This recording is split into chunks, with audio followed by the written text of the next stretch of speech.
Welcome everybody to International Ball Facebook webcast. Today we have the great pleasure of being here with Coach Scott Flemming, who has completed his first year as a technical director of NBA Academy India. Before this, he was the senior director of basketball operations of NBA India, and he was responsible for overseeing the junior NBA program, as well as the NBA Basketball Academy, the NBA Schools program, as well as the grassroots projects by the NBA in India. Returning to India, Coach Scott Flemming has been head coach of the NCAA Division II Northwest Nazarene University. And Coach Scott has also been the Indian men's national team head coach. Was able to achieve one of the biggest wins in the program's history, beating 12th world 12th ranked China. So Coach Scott has a tremendous coaching background going back to 37 years, and having coached a number of areas in terms of colleges in the U.S., and he was also a lead assistant coach at the Dallas Mavericks NBA G League team, Texas Legends, and also has coached a number of NBA first round draft picks, as well, being assistant coach under legend Del Harris, a former NBA coach and a veteran of 35 years. So, Coach Flemming, great pleasure having you here, sir. Thank you for being here with us. Great to be with you, Tom. Boy, it's a lot of stuff you're reading there, I think, because I'm old, but thanks for that introduction. Well, you're experienced, and you know what? We appreciate that because, having coached the parts of the regions of the world that, we don't often hear from. And for me, it's, the basketball is growing tremendously, and especially in India. First of all, were you in India when COVID-19 happened? Yeah, when it just was starting. In fact, we shut down a little bit early. We were supposed to be done for a break, take a break in beginning of May. And that ended up being at the beginning of April, or even at the end of March. We had to leave there and get out because they were shutting down flights and all those kind of things. So I'm in Phoenix, Arizona right now with my wife here in our home, and just waiting for things to open back up. But it doesn't look too encouraging right now, but we hope to get back there soon. What do you hear in terms of news, how the country is dealing, or the basketball community is dealing with the COVID-19 pandemic? Yeah. Well, like everyone else here in the U.S. and different countries, it's pretty bad, and they've had a lot of lockdowns. A lot of our players, we talk with our players every week. We do Zoom sessions. I feel like the Zoom master now. Of course, everybody has been doing that, but many of them are in their homes, or all of them actually, and sometimes they can get to a court. Many times they're just stuck in the house and working out there, and they're doing all their online school in their homes. And so, like us here, and even maybe more so, they're kind of limited to where they can go. So, for our younger coaches that follow in your footsteps, can you take us a little back to your beginnings of your journey and how how you went through these series of stops, and then India, of all places in the world?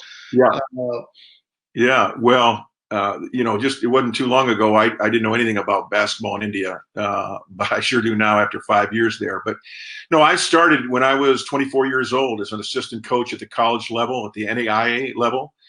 And from day one, I loved it, and I knew I was to be a coach. And that kind of came to fruition later, really deciding that's the direction I wanted to go, because that was not what I was thinking through college. But after coaching at that level for 5 years as an assistant, I got my first opportunity as a head coach at a Division II school now, Nyack College, just north of New York City there. And so cut my teeth there as a young coach. I had two goals in my life. Before I was 30, I wanted to be a father and wanted to be a head coach of a college, and I made them both by 29 years old. Wow. How focused.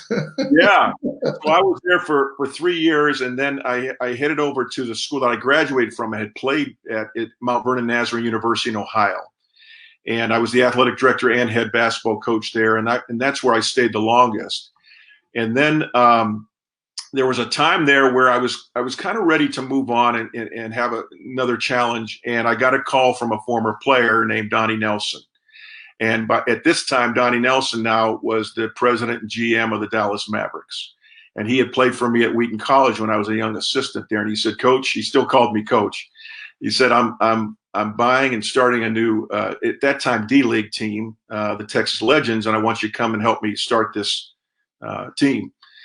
And so the timing was really right for that. And so we packed up and went to Dallas, Texas. And for 2 years, I was with the Texas Legends, really a unique opportunity. The first year I was with Nancy Lieberman. She was the first woman to ever coach an NBA-affiliated team. And so that was a interesting year, and she's a dear friend still to this day. And then my second year, I got to coach with Del Harris, who I think will be a Hall of Famer if he's not now. I mean, he's been the coach of the year in the NBA. He was Kobe Bryant's first coach. He was for three different teams, and so that was a great year. I thought I knew a lot of basketball before that, but I learned a lot from Del Harris. And he's a mentor of mine and a great friend. In fact, he came to India. He came to India and did clinics for us when I was the national coach and some other things. And so that's where I was at the time. And Del had gotten a message or an email saying they were looking for a national team coach in India. And so he passed that along to me and he recommended me. And to be honest with you, I didn't know anything about India basketball. We all have our feelings and thoughts on what countries are like and all of that. But when I read the job description, and I want to tell you, I thought of a good friend of mine a long time ago, and it stuck with me. He said, you should do what you do best and go where it's needed most. And I thought about that, and I thought, India is that place for me anyway. And so I ended up going there for almost 3 years as a national team coach. And it was I don't regret a minute of it. It was a great experience. I loved the players and the coaches, and my wife and I got to love the country. And so, but some things changed, and for some family reasons, I came back and I went to Northwest Nazarene University in Idaho, and it was a great experience. And I thought I'd be there for a long time and build a program. But I got a call from the NBA asking me if I would be interested in applying for the director of basketball operations job in India. And I kind of told him no. I've only been here 2 years, and I think that, I want to build a program and stay here. And but as I got thinking about it, and I went home and I talked to my wife, and I thought, if she says no, it's over. We're not even going to think about it. But she was almost more excited about it than I was. And so for me, it was really almost a spiritual decision, and it was something that I felt like I needed to do. And so now I've been back there 3 years, so a total of 5 years in India. I feel about half Indian right now, and it's a great place for me to be. And but I'm enjoying being home right now. But I'll be heading back when things open up. Wow, that's brilliant. What a fascinating story, because I've always been so fond of the Dallas Mavericks and the wonderful job Mr. Mark Cuban is doing.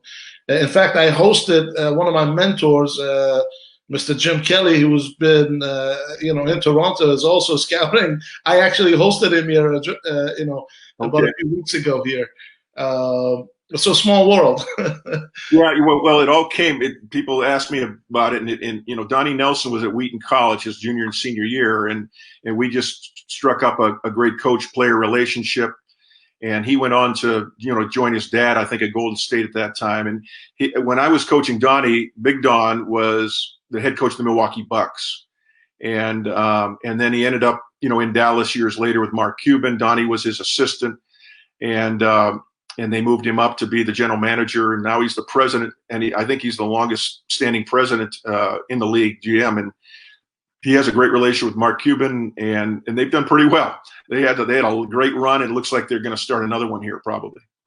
Of course, I mean, team coming really coming together really well with the recent acquisitions. But I think looking over the India path, but also they also made one major news-making acquisition, which was Satnam Singh Yeah.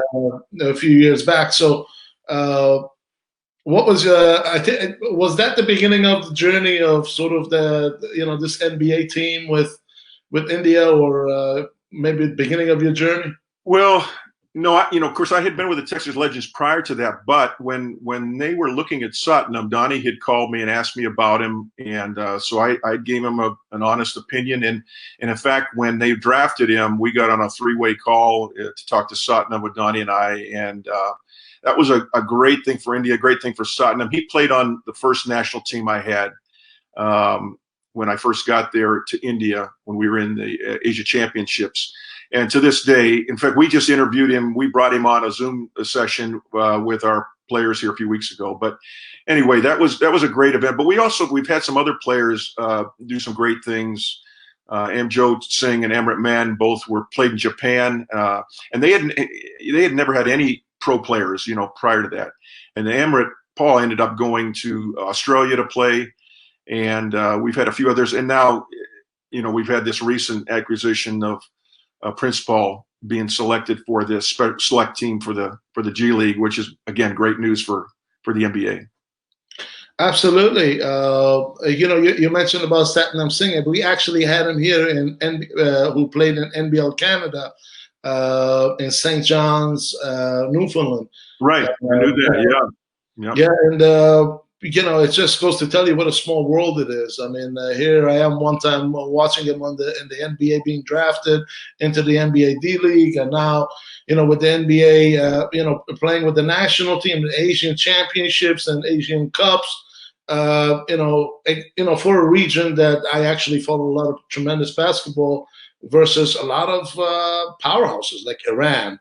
You talk about South Korea, Japan, China. These are so. I mean, how did you compete? My first year we were there, we were behind them pretty far ways, and we won a couple of games, but we got beat pretty badly by the Irans and Chinas and Koreas, and some of the Philippines had a really good team, and so it was time to get to work. I had only been with them a couple of months, and so we spent the whole year just really working. And one of the things that we worked on very hard is defense. When I got there, that probably wasn't a strong suit, to say the least, and it went from probably our weakness to our strength. And so by that next year, when we went to the Asia Cup, and we were fortunate enough to beat China, and they were the #1 team in Asia at that time, 12th in the world. India had never beaten them in 75 years or even come close. And I didn't realize how big of a win it was until it happened. But and there were a lot of events around that. But we not only did we beat China, we were competitive with everybody. I mean, we really had a chance. We were in all those games. We won some other games, but we very easily could have beaten Iran and Philippines. We were right there to the end, had a lead and those kind of things, which I still think about, But I think the biggest thing that I think everybody looks at that China game, but I was most proud, I think, that we were competitive with everybody. And I tell people many times that one of the greatest feelings I've had is when we were there. It was actually in Wuhan, China, that has a reputation now for other things, but at that time it was the Asia Cup. And I remember being in those lobbies of those hotels and watching my players walk around with their head held high, and they weren't embarrassed, and they knew that they belonged. And people, when they played India, had to come ready to play. And we were being encouraged by a lot of the other teams. A lot of the other coaches talking, boy, you've come a long way. Now we got to worry about India. And it was fun to see my players just have that pride that we were one of the better teams there. You also had another tremendous win. I think it was another tournament, but versus Angola. Which was also a very tough team from Africa. Yeah, that was another highlight. It was the Lusophobia games, and we had several teams from Africa, other teams that were in there. It was the Portuguese-speaking or background teams. And so it was in Goa. This is the first time we played in front of a lot of people in our own country. And I had never seen this before. And a lot of people told me they had never seen it before. I think it was at least 4,000 people packed in this arena, chanting, India, India. It was really something else. And they were all close games, great games. And we ended up winning the gold medal in that tournament, beating Angola in the finals. And that was another big step for us while I was there.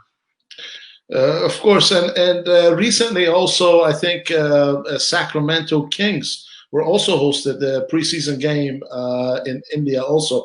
I think versus Golden State Warriors, if I remember correctly. No, it was Sacramento, Indiana Pacers. Indiana Pacers, forgive me. And I had heard about this ever since I came to India, how they wanted to have an NBA game, and just for different reasons it hadn't worked out. And finally, they put it all together. And I give our NBA office in India so much credit for that, all the work they put into it. And I'm telling you, if you didn't know where you were, you would think you were in Indianapolis or Sacramento watching a game. They really decorated the facility in Mumbai. Looked just like an NBA game. They treated it that way with all the videos and cheerleaders and interviews for the players. It was just something really special, and something I know that India will never forget, and I hope that there'll be many more in days to come when things kind of settle down here. Coach, as someone who's been integral, a key member of, I guess, laying the architecture work for a foundation, if you will, for the Indian basketball, but I guess with the expansion of the NBA Academy and NBA schools, and then you working with the grassroots level, can you share a little bit more about how you go about scouting? I mean, this is a country of what, 2 billion in population? 1.2 billion, but just 1.2 billion. So how do you do scouting? I mean, what does it go? What entails in terms of that? Well, let me first say that the NBA's been there about over 10 years now, and Troy Justice actually started the work there for the NBA, who's now in New York is a vice president, and he was out there by himself doing camps and clinics and things like that, and it has grown so much to now the office there has over 20 people in it in all different areas, marketing and all those kind of things, content, and so they started the academy. This was our third year, this past year, of the academy, and there were 7 academies, NBA academies, all over the world, in China, Australia, in South America, different Africa, and so this was the third year for the India Academy, and so we have a program where we basically go out and scout all kinds of players. It's the ACG Jump program, and they sponsor that. But we have tryouts. The other thing we do is I and as well as others go to the national tournaments. So they have national tournaments at all different levels, U14, U16. And so we're able to see all the state teams during that time. And so we get a good list from that. But on top of that, then we have our own tryouts. In fact, we already had 2 of them before I left. One was in Bangalore and the other was in Kolkata. And we were due to have 2 more in Delhi and in Mumbai, but that's when the coronavirus hit and we had to cancel those. But we go out and we're turning over every rock. We're also, through our junior NBA program that reaches over 6 million kids every year, we have Indian coaches as well as international coaches helping to scout through that program. And then you mentioned the NBA schools. We have almost 30 schools around the country that it's a year-round program where they get trained after school, or it could be even during school every week from trained coaches, and that's kind of another tier of our work in India. And we get some players out of that too to come to our tryout. And then we have a final tryout at the academy. We may bring in anywhere from 25 to 50 players depending on the year, and then if we need 8 players or 10 players or whatever, we can go up to 24. Then we choose it from that final tryout. And so, but there's a lot of work that goes in before that tryout. And there's a few players we know they got a pretty good chance. We've seen them play a few times, and they're some of the upcoming players. And we've got some good young talent in the academy now. I think several players that have a chance to come to the States and play Division I basketball. and maybe some small college basketball. And the other thing, we're very serious about the whole academic side of it too. I mean, all of our players go to school every day. They're online right now, but it's really a boarding school where we're very very much concerned of all areas of life, and not just basketball. Previously, talking about Sacramento Kings and their exhibition game there, one of the Canadian coaches of Indian descent here is Roy Rana, who I've had a privilege of being friends for a very long time here. He's also, like, speaking with him, he's also saying that, like, this, the basketball India is growing exponentially, and oftentimes he's also been quoted as saying that, hey, when it comes to talent identification, it should be looked at as maybe from the ages of 13 and 14 and up. Right. You have such a large population in terms of the talent. I mean, and how is the infrastructure? How do you deal with such large numbers and given your conditions? Of course, you know that cricket is a religion in India, and so we're still small potatoes to that. I mean, there is a real passionate group of basketball people, players, and fans in India, but not to the number that some other sports have at this point. But it's growing. From the time I first came to India to now, it's really changed in regards to what we're doing in the NBA, what the federation is doing there in the country. We're televising all the NBA, or a lot of the NBA games every day. When I got there, I think it was once or twice a week, and now their games on a little different during the COVID-19, but prior to that, they were on every morning. You have to get up, kind of early to watch the games in India, but the real fans. And then we have Around the Hoop, which is a show that's a weekly show that covers NBA games and brings on different panelists, Indian and also internationals. So it is a big country, and we have to get a lot of help from the Basketball Federation to identify people. We have international coaches that come in on short-term contracts to help us with a junior NBA program, and they can help us there. But we depend a lot on other people in their states, in their regions, to identify people, and then we follow up, keep a database of all those players, and then after all these steps I shared with you earlier, it comes down to about 7 or 8 players for our academy. The other thing that we're doing is we don't have a full-blown female academy yet, but we have an NBA academy camp for them. And it has really been profitable. We bring in former WNBA players and coaches, as well as our Indian coaches, and they have a week-long camp where they're identifying some of the top talent there. And we've already had a number of girls get scholarships to like prep schools, high schools, and even some universities at this point. And so, there's been a lot of success there with the girls. I see. What is is there a particular law for dual passport players? So, I mean, is there such a thing, dual passport players, when it comes to India? I mean, here in Canada, we have a relatively decent population of people of Indian descent. Right. Maybe prospective to play, because obviously there's a lot of dual basketball players across the world that live in different places, but also when it comes to professional leagues, often they use those passports to play. Does that work in India? Well, that's a great question. When I was a national coach, I can't tell you how many emails and calls I got from Indian origin players from Canada, from the U.S., saying, I'd love to come play on the national team. And unfortunately, in India, you can't have a dual passport or citizenship to do that. And the first question I would ask them, I said, where is your citizenship, or where's your passport? And they said, well, it's in Canada, or it's in the U.S. I said, my next question was, are you willing to change to have an Indian passport? And they said, well, probably not at this point. So that's kind of where the conversation ended. But I'm sure, we don't have a pro league yet in India, but at some point I'm sure we will. And that won't be as much of an issue, I don't think. I mean, they'll still have to be an international player on those teams, but we weren't able to use them. It was funny, we'd go around and play in these tournaments, and a lot of the teams had, a naturalized player.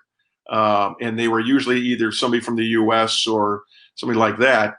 And they'd ask me, who's your naturalized player? And I said, you're looking at him. I'm the only guy on this team that's not from India, and unfortunately, I can't go on the court and play. So yeah, and there are other countries like this, but we just used our own Indian players and didn't get help from that standpoint. I see. No, it's just in terms of the competition that you have, and you're playing some of the power house in the region, taking on, and they have naturalized players, or at times they bring in dual passport players. That it makes it almost competitive for you, as a former head coach to, I guess, to compete. Because they're also used to, for the betterment of the pro league. Yeah. The dual passport, because there's a lot of different players that are maybe get an option to play at U.S. college levels or different regions in the world, Europe, be it in the G League that they may have looks. I mean, you look at some of the local regions, national teams, and they've had some success in qualifying for World Cup and Olympics with dual passport, or naturalized players for that matter. Right. Yeah, and there were on some of those teams, and if their countries allow them to do that, it was great. It is my own opinion, but I think it'd been nice if they'd done it one way or the other. Either everybody can or everybody can't. But that's okay, and I was able to, and a lot of the reason, I was in India wasn't to just bring in people from other places to win. I was there to develop Indian players, and so for me, it was great. And we accomplished quite a bit, even with maybe what some would look at as that disadvantage and not having a naturalized player. But, it is what it is. And in many ways, I think it was the best thing for us to develop all the players in India. Coach, let's talk about this recent acquisition. The Principal Singh, who is going to be, I guess, one of the first players from India that will play in the NBA G League that just recently signed. Right. What is, joining likes of Jalen Green, Isaiah Todd, Deshaun Nix, Jonathan Kuminga, and also you talk about the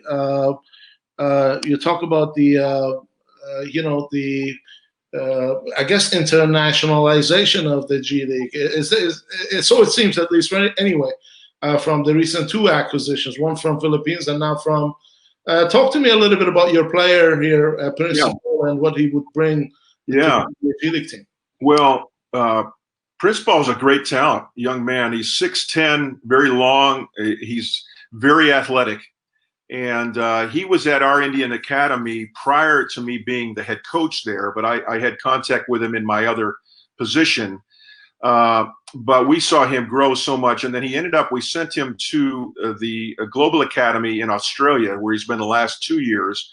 And some of the reasons, just because he could play against some of the best players in the world, young players.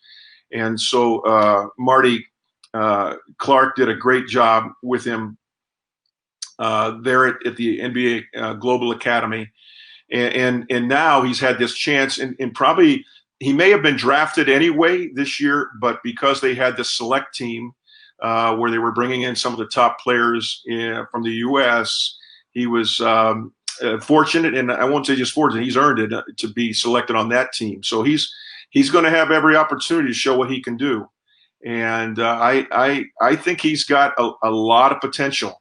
I don't want to limit what he can do because he is very athletic. He's very long. He's had good coaching in the last four years, and prior to that, he came out of the Punjab area where the basketball is big in India. The Ludhiana Academy there, they did a great job of developing him and sending him on to us, and that's kind of the basketball mecca of India. There are other good players from other places, but the guys that we talked about earlier have all come out of that Punjab area, and he's another one, and we have great hope for him to do some special things. We'll see. It's up to him, but he has talent. So, as the technical director of the NBA Academy, if other prospective elite level players from different countries then if they are to pursue a NBA G League professional pathway to the NBA, or for what would they need to do? Would they need to get themselves to NBA Academy to follow those steps forward, or what? Well, I mean, where they are now is a great starting point with us at the academy. They've had, they've been developed by other coaches in their own states and by the federation. They've done a good job with them, and I think they just now get even more specialized training here at the NBA Academy. And our goal, ultimately is to have an NBA player. That's the highest goal, and that's what I'm there for. But there are a lot of goals prior to that, and one of them is to get them into a college in the U.S. And I think we have several now that have a good chance of that happening. And there's so many good things to come out of that. Certainly the exposure they would get in the U.S. and a lot of the NBA teams would see them.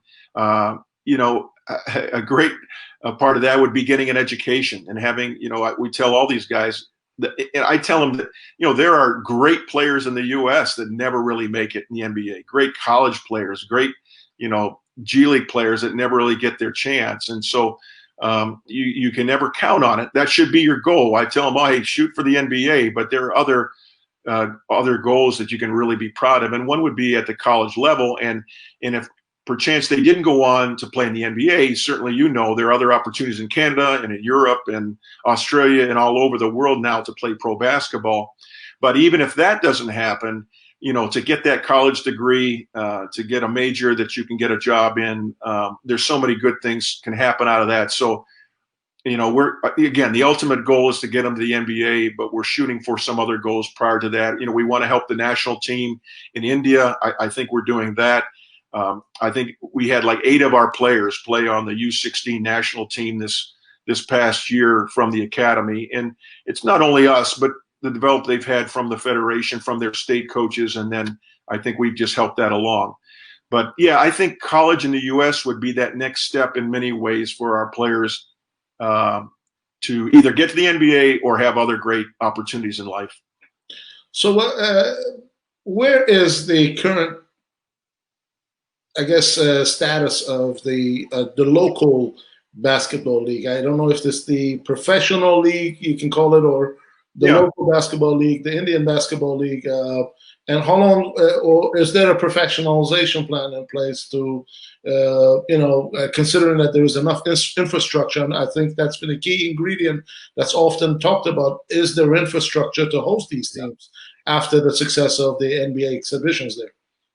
Yeah, I think there is. Right now they have club teams that actually work for different companies, whether it be a bank or an oil company or things like that. And they are pretty much full-time basketball players that work for these companies. And it's not so much a league, but they have tournaments, regular tournaments that they have. And so there are opportunities for our young players that don't go to college in the U.S. or don't get to play somewhere else to get jobs on these teams and pretty much to play basketball, at least when they're younger. And then some of them even go on to coach some of these teams. And so there are opportunities like that now. I believe there'll be a pro league in India at some point. I know people are working on that. I can't say a lot about it now because I'm not on the inside of that. But I think that India can do that, and there are states that could handle that and do a good job at it. Maybe someday I think we'll see it. But I think until then, basketball is growing with the federation, with the NBA, all the things that we're doing, and now to have these players get opportunities at the pro level. Just, when I came to India, there had never been a pro player. And so and I don't take credit for that, but I'm just saying since that time, we've had 4 or 5 that have done that. And now we're seeing boys and girls going to the U.S. to play college ball.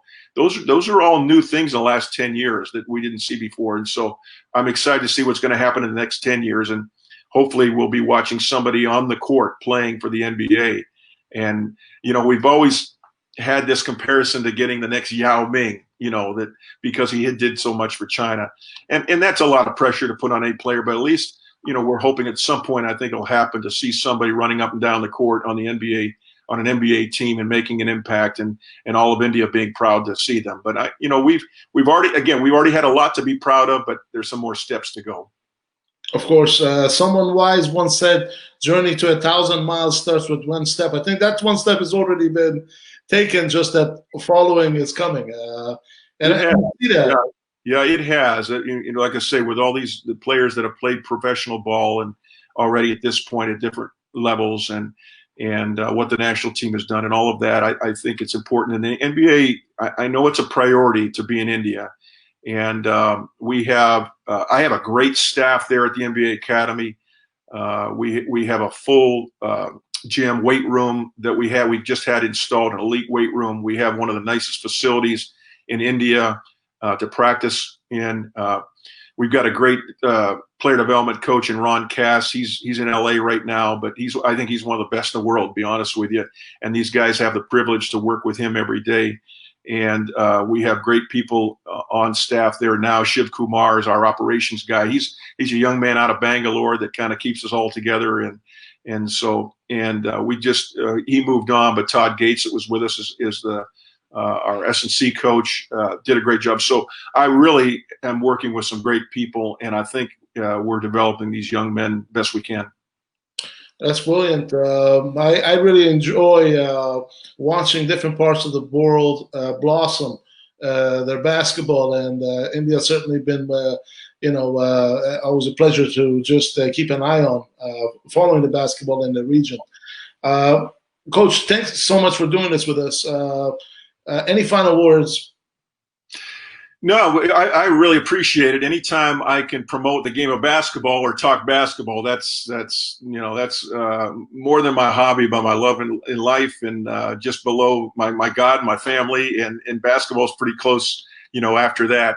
And I also, whenever I can promote the NBA and the great work that we're doing in India, that's something I love to do as well. And I hopefully we get over this coronavirus. I mean, I know everybody's struggling with that. And I had a doctor in India say that some of us that are locked down, we should look at it as a privilege because there's so many people that don't have a home, can't see any doctor, can't be tested.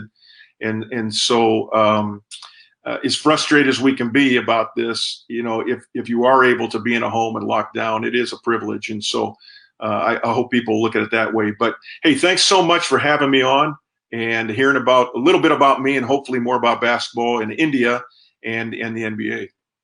Hey, thanks so much, and look forward to perhaps inviting you soon back on for you to update us with your journey and your work. Wish you and your family good health and continued success, Coach. Thanks, Tom. Appreciate it.